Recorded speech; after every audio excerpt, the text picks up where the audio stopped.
Po porodu jsem hledala metodu cvičení, která by mi umožnila vrátit se zpátky do kondice, na kterou jsem byla zvyklá před porodem.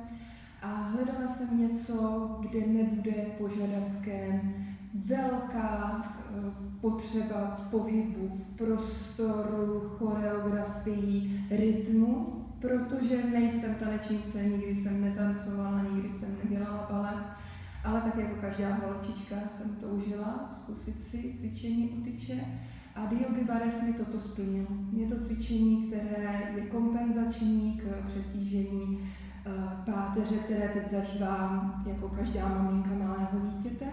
Je to cvičení, které mi umožňuje